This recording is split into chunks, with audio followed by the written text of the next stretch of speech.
You know that friend who never cancels plans, splits bills exactly, and somehow always has their life together? Unicorn नहीं, actually वो दोस्त जो designer clothes thrift store से निकालता है, authentic stuff, वो भी हाफ प्राइस में. Plus that overachiever friend who's either launching the next unicorn or having a complete existential crisis. No in between. वो दैट एक्सट्रीम्स. ये दोस्त लिटरली स्टॉक मार्केट के 3 पर्सनालिटीज हैं, यानी क्वालिटी, वैल्यू एंड ग्रोथ. और आज इनकी डेटिंग प्रोफाइल को जरा डिकोड करते हैं. Learn the art of investing on MoneyWise.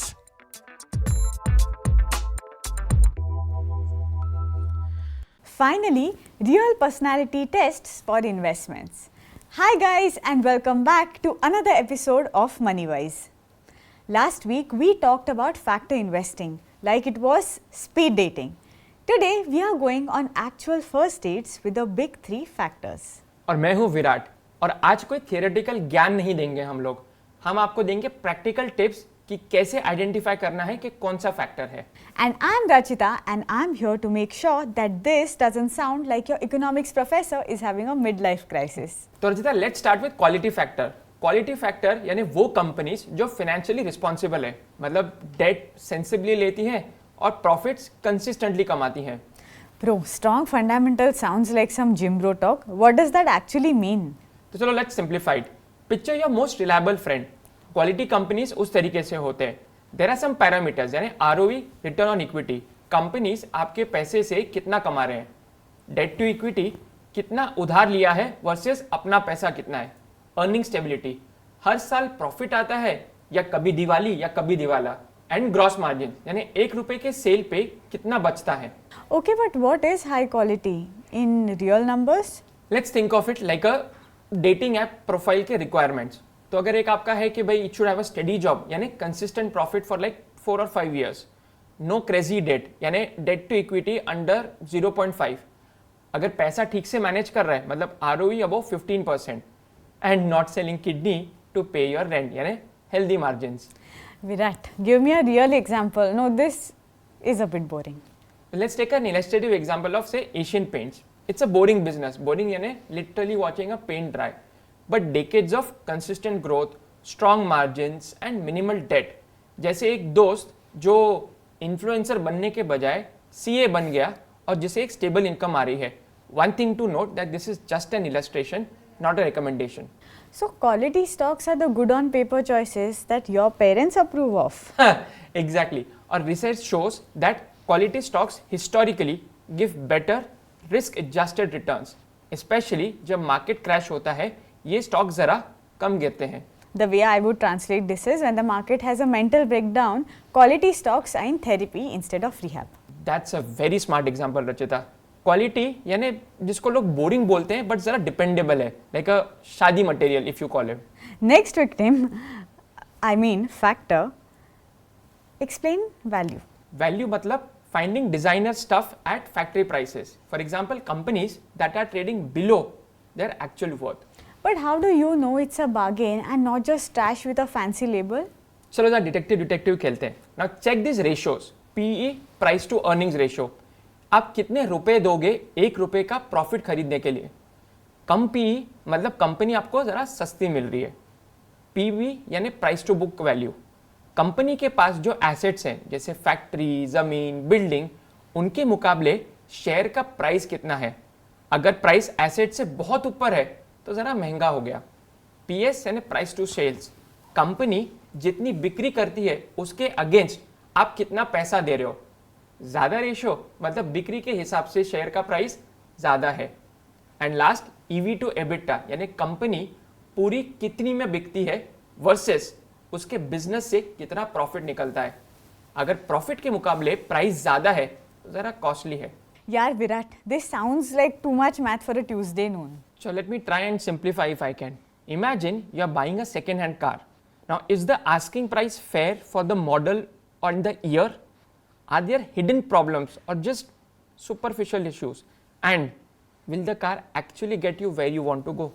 Okay, real world examples where value investing actually works. Can you give me one of those? एक क्लासिक एग्जांपल है 2008 के बाद में Indian bank stocks temporarily cheap हो गए थे काफ़ी और उनका फंडामेंटल बहुत स्ट्रांग था और उस समय में जिन्होंने इन्वेस्ट किया उनको पेशेंस से फ़ायदा हुआ.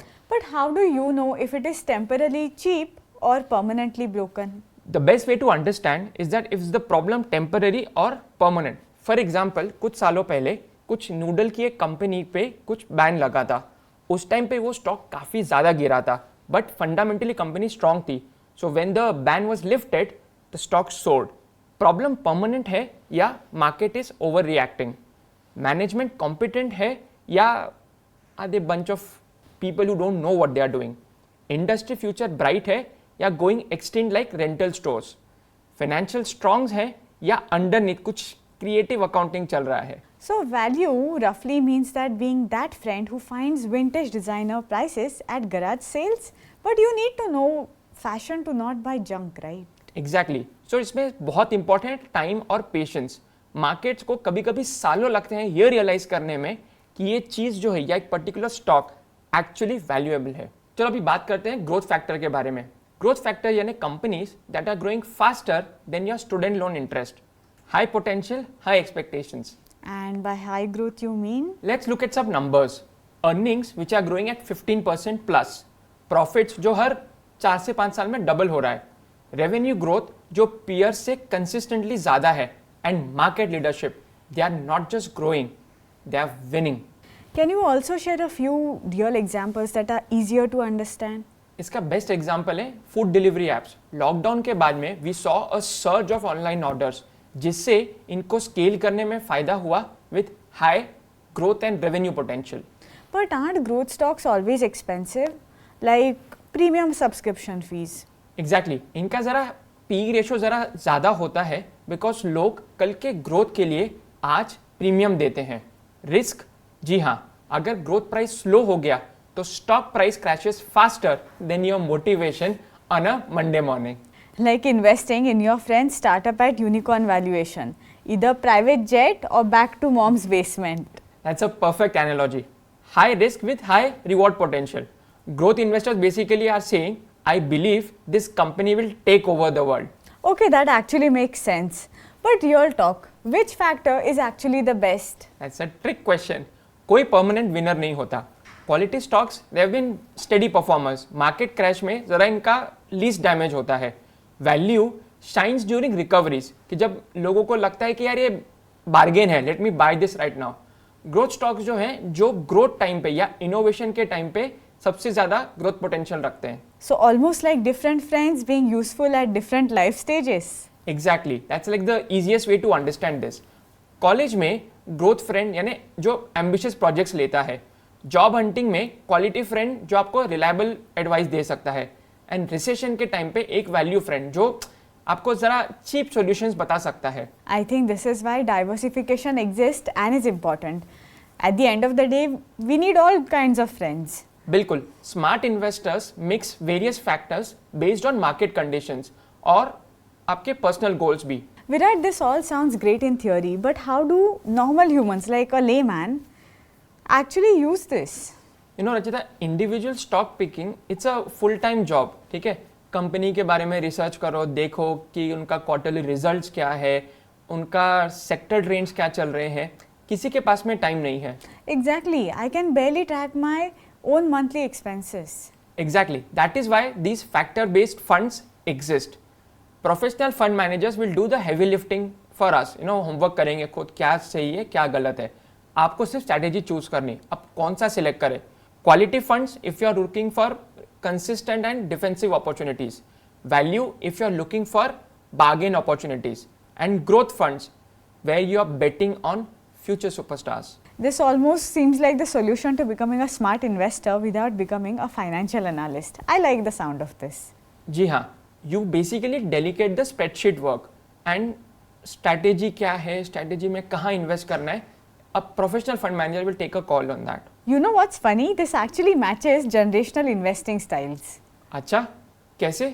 Gen Z loves growth. We want companies changing the world. Millennials prefer quality. You guys want stable returns for EMIs. And boomers, they go for value. They remember when everything was cheaper.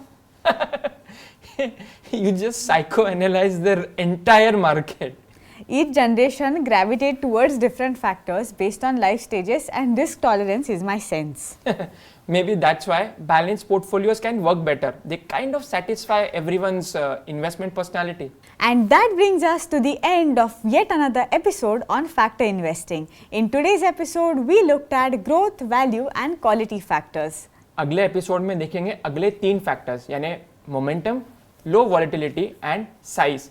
आपके risk appetite के हिसाब से कौन सा सही है हम आपको बताएंगे again with relatable analogies, stories and no boring theoretical ज्ञान. Do comment in the comment section and let us know which factor did you find the most interesting. Till next time, take care and bye-bye. Mutual fund investments are subject to market risks. Read all scheme-related documents carefully.